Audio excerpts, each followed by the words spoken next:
is the hardest job interview question you've had to answer, and how did you handle it? Story 1, it was a lunch interview, and at the end, the manager asked who was our server today. I had zero idea because I was more focused on hearing the special than her name. Must have made me look like a snob, though, because I didn't get the job. Story 2, my boss. So what made you apply for this position, me? I actually have no memory of applying for this job. Turns out she sniped my resume when I applied for a job debating with insurance companies and decided to see what I'd say. Story 3, friend of mine got the question, what is your biggest character flaw that would make us not want to hire you? He told me, he answered, I'm so arrogant I honestly can't think of another flaw that would make you not want to hire me. Edit, wow, highest comment ever for me. And it's about a friend acting like I might even tell him about this. Story 4, you're in Boston, but not in the USA. How can this be? I said there's a Boston in England. Correct answer was it's before the American Revolution. I got the job.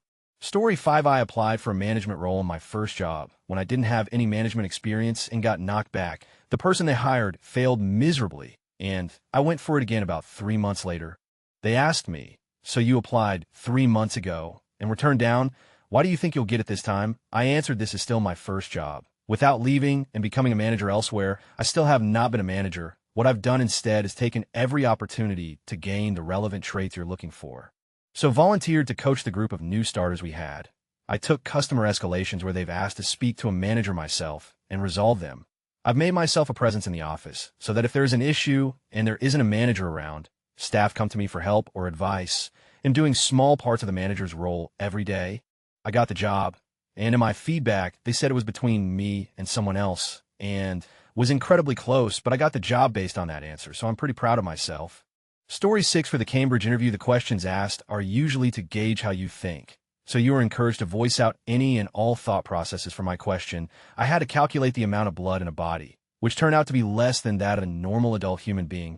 The professor asked, why do you think that is so? Maybe the human is smaller in size, and we call those pre-adolescent beings. Story 7, would you rather focus on one thing and do it 100 well, while 2 other things do poorly, or would you rather do 3 things at 70? It was a tough question. Edit, sorry I didn't fully answer. I told them off the bat that it was an intriguing question and that honestly I give 100 in my projects and I hate presenting things that I don't feel are up to my standards.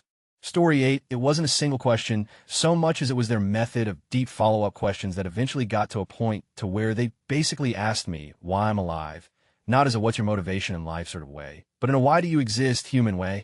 I repeated to them, you're asking me why I'm alive. And they took a short pause to realize where their follow-up questions took them and replied, yes, I've never had anyone question my existence before. Story 9, I applied to an administrative job at an elite university on the East Coast and made it to the final round of the interview. It was just me and one other candidate, and we both met with one of the VPs. The question itself wasn't difficult, but the manner in which it was asked really threw me off.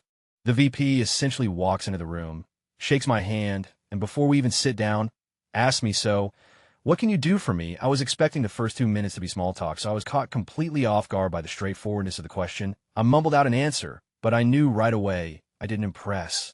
The interview only lasted another 15 minutes, and needless to say, I didn't get the job. Story 10, what the is Gmail? Edu, that's the domain name you get when your shitty college deletes your email address, and you have to change your resume over from your school email address to your personal email address. And you got the job. Story 11, I got asked to sell them a pen. The interviewer pulled out of her jacket. I had watched The Wolf of Wall Street 3 times already, and after what they explained to me previously, I wasn't interested in the job anymore, so pretty much reenacted the scene. Still got the job. Story 12, in the event of a fire in the building, is your first priority to pull the alarm or call 911? Caught me off guard and said pull the alarm. Correct answer was both. Story 13, about a year ago, I got called in for an interview at a business I applied for. They started interviewing me on questions that seemed kind of strange. Questions like, can you tell us more about your event planning experience? I was thrown off, and it became clear when the interview was about 34 of the way through that they were not asking me questions for the job I applied for. They were interviewing me for an event planning position, and I applied for a job in tourism and marketing. I finished the interview, shook hands, and went on my way. Ended up getting the job in event planning despite having little to no experience in the field. Story 14, the company is rolling out a new customer rewards cards across the country, but they're not sure if it will be profitable. In addition, certain provinces have regulations that restrict the use of selling these cards. Do you decide to launch it or not? What are the key considerations? I had to draw up some master plan with calculations in 30 minutes in front of them. It was one of those hypothetical case questions they asked me before I got the job. Story 15, you've suddenly been shrunk down to the size of a quarter and dropped into a blender. It's turning on in 10 seconds. What's your plan? Sing in a really high opera voice and shatter the blender's glass, of course. Story 16, interviewing for my current internship. Explain to me why a condo circuit breaker is 208V instead of 240V like a house. For reference, the interview was done on site walking around. There were a lot of questions like this, and as a third-year bitchem student, I didn't have the answers to a lot of them. But this was the toughest for me to figure out. I answered by saying I don't know, but then asked him if he could explain it to me. The interview ended up taking 5 hours instead of 1 because my now boss was having fun doing it, talking to him. Now, he said the honesty of I don't know, and then following it up by asking got me the job. Apparently, it was something no one should have known cause it has to do with how the fans need to operate in the basement. Some of the people reacted really poorly and got visibly upset that they were being asked unfair questions. Others said they didn't know, but I was the only one who followed up wanting to find out the answer. He wanted someone who wanted to learn, and that sold him on me. Story 17, I applied to one of these annoying startups that treats the office like a second living room and expects employees to act like a close circle of friends. They thought they were really original and fresh. I had an interview over the phone and expected somewhat weird questions. Instead, they made me conduct the interview as if I were the one interviewing them. Honestly, that's a pretty bad idea. It felt like they wanted to show off how out of the box they are, but they learned hardly anything about their potential employee. It went rather well, nevertheless, since I'm used to interviewing people for my job. In the end, I wasn't offered a position after having me work on a mock project that took over a day to finish. They told me my work was great, but unfortunately, they had already someone in mind for that position. Even before I applied, that's 2 days of my life I will never get back. Edit, thanks for your concern, but I actually found a better job shortly after that interview. Better pay, better hours, more vacation days at a well-established and respected firm. Story 18, it wasn't so much a question as it was a situation. I attended a round of interviews right before graduating college. The company flew me and 2 of my classmates out small field, and my school is well known for it. They put us each in different rooms, and we interviewed with several departmental heads from the company.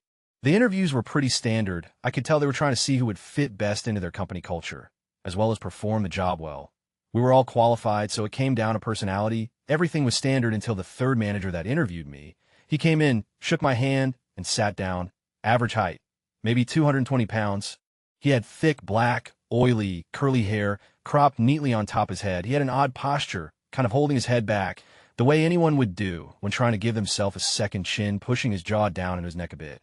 I remember every detail about this guy because of the interview. He began talking to me a bit, but then it happened. PLBBBBBBBBLT in the middle of his sentence. He straight up just made a noise by sticking his tongue out of his mouth, closing his lips and blowing. It was quick, but it caught me completely off guard. He went right back into what he was saying. He only did it once before finishing what he was saying, and I started to answer. However, as soon as he stopped talking and started listening, I began to get assaulted by loud, longer, face like a pufferfish noises. It was clear he was trying to suppress it, but that it was very hard. This guy has Tourette's. Either he has Tourette's or he is with me on a major level. Whenever he spoke, it was less often, less intense, but whenever I was talking, I could tell he was trying to listen intently. But he couldn't contain himself nearly as well. The interview went on and eventually finished. I was stone-faced. Made it through 2 more rounds, and they took us for lunch. He continued to do it occasionally there with the rest of his coworkers. None of them reacted, so I felt affirmed that it must be Tourette's. After a long day, they took me and my classmates back to the airport. As soon as we got through security, we all completely broke down. We had all come to the same conclusion, but to this day, I really don't know if it was some kind of interview tactic or not. You'll never know. Yesterday was awesome. One day your parents are going to die. After you bury them, you'll never talk to them again. They're gone forever. You'll have to look in the mirror and ask yourself, was I a good son to my parents? Well, yesterday was awesome. Are you a good son? This was for a post-law school pre-bar exam results interview with a judge. Needless to say, I didn't take that job. Story 19, the only thing we see being an issue for you is the commute of just over an hour. How do you feel about it? We lost the previous person in your role because of a similar commute length. I had never commuted more than half an hour before, so I genuinely didn't know. I said I didn't think it would be an issue, but genuinely couldn't say yes or no. I asked a salary at the middle of what they were advertising based on experience. They offered me 4K more, the full amount advertised. My agency said he got the impression they wanted to give me an incentive to take the role and cover the commute drive cost. I ended up moving to within half an hour a month in. The commute drove me crazy, and I happened to need to move anyway. Story 20, tell us, why do you want to work in a jail? Something about sifting through inmates really makes me want to, find contraband, idiot. Story 21, them, why shouldn't we hire you? Me, because I care about my family more than my job. And if I have to choose between them and work, I'll choose them. I got the job. Story 22, if you had an important deadline and your child was also very sick, which would you attend to first? Come into work and for the deadline, or tend to your child? I almost did not take the job once they offered it to me because this question bothered me. Edit spelling. Story 23, for a software developer job with Min. 5 years experience, I got asked out of 10. How would you rate your net knowledge? I answered about 6 out of 10. He looked at me very puzzled and said, we just had a guy in here straight out of university, and he's rated himself 9 out of 10. I replied, he's not even aware of the things he doesn't know about. Net is huge. If I was 9 out of 10, I wouldn't be here. He had a developer in the room, and he looked at him like ID, just spat on his kids. He then asked, why do you want this job? I said, I don't think I do. You approached me, and we agreed to go our own ways. Story 24. They asked me to verbally give a SQL query to problems they would say. They wouldn't let me see it written or write out anything. The tables were unfamiliar to anyone who didn't work at this company. It was their own database for their own software. I gave it a try for the first couple, then they got progressively harder, and the interviewers got more rude. On top of it, we were in an office where they were answering calls on the phone for work stuff. It was nuts. I told them I wasn't interested in working for them and left. Example question, tell me the insert statement. The table name is something table with 10 columns, named lists of names of columns. They're full words or acronyms. You want to insert long list of values. Story 25 for me. I hate what salary do you want? I think it's mostly a trap question to see if you're greedy or willing to work for peanuts. I always say based on what I've learned about XYZ Corp. I'm confident that if you extend me an offer, it will be competitive based on my experience. Story 26. Had an interview at Starbucks years ago. They asked me to describe a real event where I fought conflicted with a coworker and the exact steps I took to fix the situation. I'd never been in an applicable situation and told them so. Wrong answer. Was not optional and had to give an in-depth answer. I get that they were probably working off some corporate script, but still not sure what exactly I was supposed to say. Making up stories and making mediocre coffee don't really have much in common. Story 27. Q. What have you learned in your current job? Was working a part-time customer service for 5 years. Not my field, and I hate customer service. And with a smile on my face that I never want to do that again. Got the job. Story 28. I was interviewing for an analyst position at a bank. During the interview, the guy was friendly, and we were talking about all sorts of casual stuff, like my upbringing, my family, etc. Then, out of nowhere, his expression became all serious. Then asked me if an analog clock shows 330 right now. What is the angle between the minute hand and the hour hand? You have 30 seconds. He then pulled out a timer that beeps every second as it counts down to 0. It took me about 10 seconds to grasp he wasn't joking. Then another 10 seconds to try to collect myself, which leaves only 10 seconds to solve the problem. I failed. Story 29. So, I recently had an email interview before I had to attend a second in-person interview. No big deal. It was a list of 10 questions. I answered them, double-checked my work, submitted. When I got to the in-person interview, dude laughed at me and asked how I had such attention to detail when ID only answered half of the questions. I just sat there stupefied until I asked him if the rest of my email was on the back of his paper. He had printed double-sided and not even checked, but the hardest part of answering was my own stammering and trying not to call him out for his own mistake. Story 30. About 7 years ago, I interviewed for a job with EMC Think Big Data Storage Company. I went through about 8 interviews, including a panel and questions. All seemed to go well, but the big guy technical lead wanted a one-on-one since he couldn't make the panel. He then began spitting off over the top questions to me, just to get me to say, I don't know, which was very difficult as I was presenting on a whiteboard my own storage array topology. Obviously, I didn't get the job. Story 31. I got a combination question. You like black people? Okay, yeah, well, what's the best flavor of Kool-Aid? Backstory, the manager had forgotten about my interview and told the 2 guys working that night to interview and hire me. Edit, I was a 17-year-old white kid at the time from the ghetto, but definitely as white as a white kid can be. My interviewers were a jacked black dude and a street-smart white dude. Story 32. I was asked if I'd rather do my own annual self-evaluation, including a list of goals and objectives for the forthcoming year, or have a department head fulfill this role. I opted for the self-evaluation, stating that I'm my own sharpest critic and always striving for improvement. That worked well for the interviewer, as it displayed determination coupled to the ability to work independently. Story 33, I got to run around in Boston one time interviewing for basically a headhunter-type job.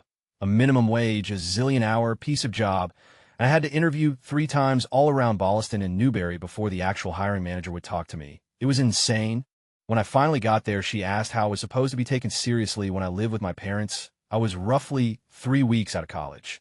Told her that's bull, that I'm saving up to propose to my girlfriend and to move out on our own. And also, I just took on like $80K in debt, and my folks are broke, but they can at least let me crash at their place temporarily. Anyway, we parted ways, and the recruiter called me to ask how it went. And I told him off, and I'm not interested. We lived with my parents for 6 months, moved in together, I proposed, and we have a house and 5 kids now. That place, I had a job interview for an internal promotion opportunity that I was both extremely qualified for. And it wasn't important I got or not. So the last question of the routine interview was one of the trying to throw you off you prepared remarks and evaluate how well you think on the fly type questions, the kind that there shouldn't be a clear-cut answer on since the job has nothing to do with sanitation or city planning. Why are manhole covers round circular? Give as many possible reasons you can in 60 seconds. Now, because I'm a serial Redditor, there was some ELI5 or TIL a few weeks before the interview, I knew that manhole covers are round because a circle can't be turned on its side or angled to fall into the hole it was covering. I also knew that wasn't what the question was about, so I had to decide if I was going to give the correct answer and look like a smug know-it-all or answer the intent of the questions and give as many potential reasons as possible. Meanwhile, time is ticking. I decide to 1. Acknowledge the presumed intent of the question, 2. Give the correct Reddit answer, 3. Give another silly reason to make a joke of the whole thing. I said something about sanitation workers being overweight and the circular shape allowed for access. After I got the job, I asked about the question's intent and how was my answer received. All in all, I was correct about the intent, and I didn't come off as cocky in my answer. Story 34, if I asked your friends to describe you, what would they say? Edit, I forgot to answer how I'd handle it.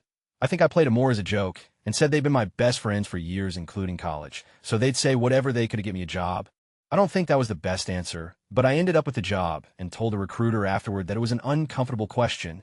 Story 35, I was going for my first job change as I was sick of working in fast food and thought a liquor store would be a good option. In the interview, I was asked to tell a story, and the interviewer said it doesn't have to be related to the job or anything. Just tell me a story that you find interesting. That is not something I prepared for in the slightest. Story 36, I had an interview for a project engineer position. The interview question was, what would you do if you purchased and installed a new piece of equipment and then have the line supervisor tell you that they gave you the wrong specs? I think it's an excellent question that caught me a bit off guard because it demonstrates your conflict resolution and problem-solving skills. Story 37, them looking confused at resume. So, tell me why you want to be an accountant, Mia. I don't want to be one in silence, but intrigued. Mia, I applied for a consulting position, Mo. There must have been a mix-up.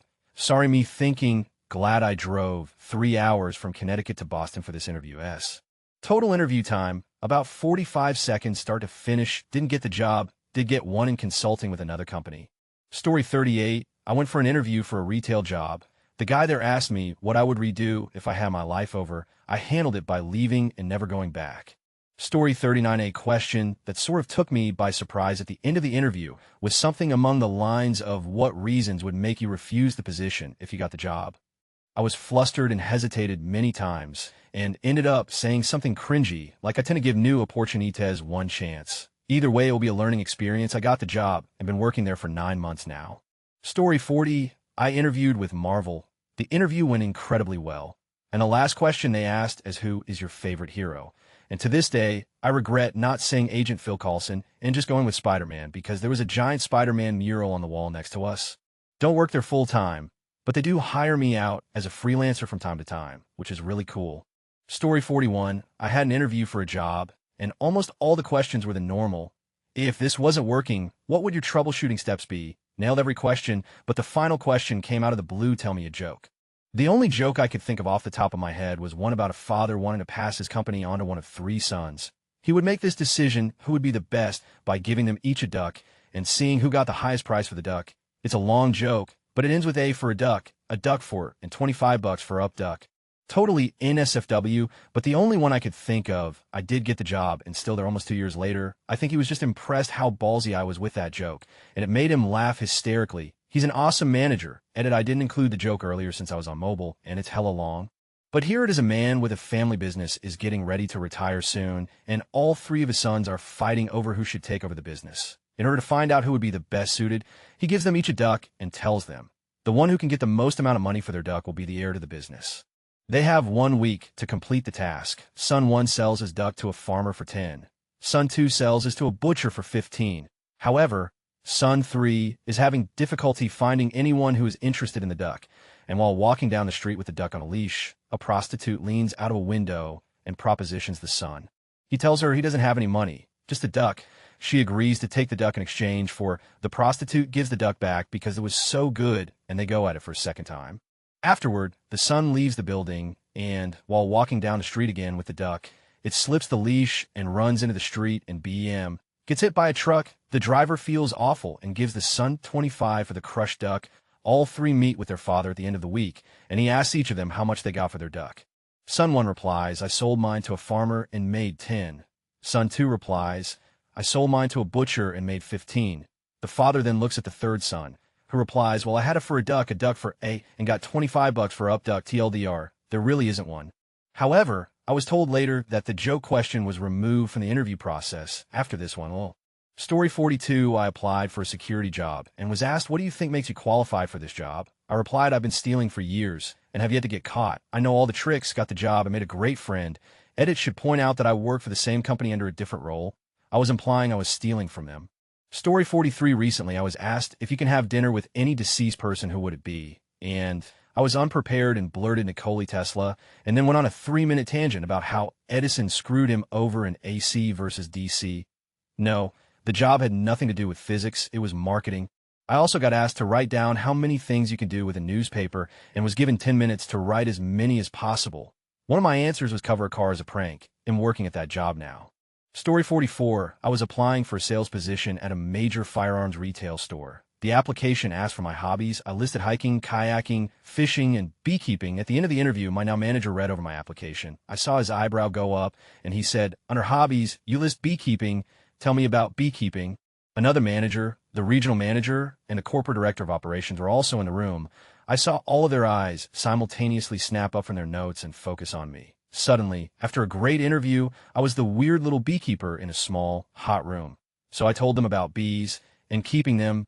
I had their rapt attention, told them lots of cool stuff about bees. I closed with, so if I get this job, then a few times a year, it'll bring in jars of honey for my favorite managers. If you can keep your cool in a sweaty beekeeper suit while thousands of bees are trying to sting your face, a job interview is a breeze. Story 45, I interviewed for a Linux sysadmin job. I'm pretty experienced, so most technical interviews aren't a problem. While interviewing a huge company, I was given usual tech questions, but one was really interesting. The guy simply asked me how to add swap space to a Linux server that didn't have any free space left. I asked him to clarify. If there was no free space, I couldn't add anything. He said, no, there's space somewhere else. I explained how to check the available block devices and see if there was an unformatted block device. He said, no, that's not it. I asked if there was a file system with free space. He said, no, there isn't.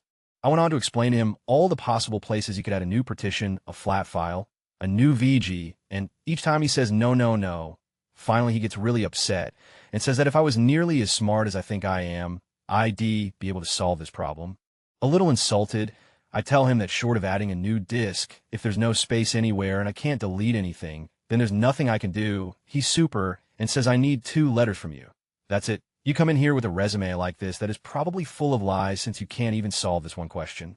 I looked at him and said, seriously, you mean just run DD? That won't do it here since there's no space available in a file system. He says, no, that doesn't mean you can't run DD. And if I hadn't told you a hint, you'd never have solved it. They offered me the job, but the rest of the situation was a mess. They lowballed. I went back with a comically high counter, and they didn't even have to go back to the managers. They accepted and sent me an offer a minute later. Thanks, but no thanks. Story 46, I applied to a large law firm in my country. The partner asked me what my law school GPA was, to which I answered thriftfully 8, 110. That wasn't really the issue, but his follow-up was, he then asked, well, don't you think that is a really lazy GPA? Why didn't you do better? Now, you got to understand that I was not applying straight out of law school. By then, I had 2 master's degrees, had worked in 3 countries, was admitted to practice in 2, and had many years of experience. And even beyond that, I had studied in one of the top and toughest schools in my country. Implying that my GPA was not good enough, even coming from that school, was somewhat insulting. caught me totally off guard and pissed me off. I ended up mumbling something about the GPA being decent in my mind, but couldn't phrase a coherent response. I am now in a firm where no one gave about my GPA. Edit for all my American brothers. That would be a 3.24 GPA. Story 47, why do you want to work at McDonald's? I'm in high school. I just want a paycheck. What am I meant to say? I'm passionate about giving people heart disease. Story 48, this was asked of my classmate in a mock interview. Professor, what question are you desperately hoping I don't ask? Dramatic hush pause, as we all thank God we didn't get this question. Student this one. Story 49, job interview 1. Interview is going well. She asks me, when do you think you'd be ready for a promotion? Me, probably after a year. Her, HHHHM, we promote very quickly here, usually after 6 months. Didn't get the job. Job interview 2. Interview is going well. He asks me, when do you think you'd be ready for promotion? Me, 6 months. Him, HHHHM, that's a little unrealistic. We don't promote that quickly here. Didn't get the job. Job interview 3. Interview is going well. She asks me, when do you think you'd be ready for a promotion? Me, this question has caused me problems in the past. In one interview, I said a year and didn't get the job since they typically promote after 6 months. In my next interview, I was asked the same question and answered 6 months, was told my expectations were unrealistic, didn't get the job. So my answer to you is this: whenever you think I'm ready, got the job. Story 50, not happened to me, but to a close friend. When you apply for a business school after the high school degree in France, you got to pass writing exams and oral exam. Those orals are well known to host tricky questions. And my friend had this taisez-vous vierge, are you virgin? Which is a question to see how you handle tough moments of instant stress. My friend hesitated a bit, and then replied, well, actually I'm a Leo, because in French Virgo and virgin is the same word vierge. That answer is still one of the most epic the exam guy must have heard. Both a wordplay and a valid answer. He, of course, did pass the exam and attended the school.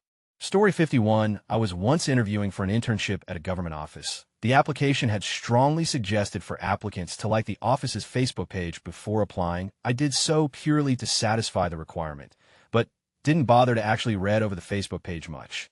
I was just a junior in college looking to apply to as many paid internships that I could find. So the interview is going well. It's a panel of 3 people who work in various sections of the office: the social media head, the HR head, and the investment head. Right as I think that I have this interview in the bag, the social media head asks me, what did you think about our Facebook page? And in what ways do you think it could be improved? Oh, I literally had no clue how to answer this. There wasn't even any context from which I could draw to bullshit a half-decent answer. So I did what any good interviewer would do. I pulled out of mine and hoped that it would actually make sense. I said something like, your Facebook page focuses too much on the formal policy decisions of this office. I think there should be more of a personal feel to it, focusing more on the cultural aspects of the region you're representing. The social media head just stares at me and says that's the exact opposite of what our Facebook page does. It's clear to me that you didn't actually read over it. My heart dropped. How does one respond to that? I just looked back at all of them and said, well, it was worth a shot. Stupid response, right? Well, the HR and investment heads both burst out laughing and started joking with me. They clearly viewed the social media section as a joke and started saying things like, I bet the first thing you're going to do when you get home is read over our entire Facebook page, right? I ended up getting the internship in the investment section. Story 52, why are manhole covers round? It was one of those think outside the box type questions they clearly got from how Google interviews people book. So I answered wrong. I gave another answer wrong. I gave half a dozen answers or so. Each one wasn't the reason they wanted. Ultimately, they gave me the answer that they wanted. I did get the job, but I don't think they understood the purpose of the question. Story 53, so it's pretty typical to check people out on social media now. Oh. And we looked at your Facebook. Oh boy, what did they find? And we saw that you don't like Ernest Cline. I had to defend my bad review of Ready Player One on Goodreads for an IT support position. I summarized my review, which is that the novel itself has an interesting and fun premise, but that Ernest Cline is a poor writer and dropped the ball in a lot of ways. Story 54, in an interview for a sales job. I was handed an ink pen and asked to sell the pen to the interviewer. I laughed a little bit, then looked at the pen for a second. I described its amazing features one by one and was over the top cheesy about why this pen was the best pen. I got the job, but I think only in spite of that answer.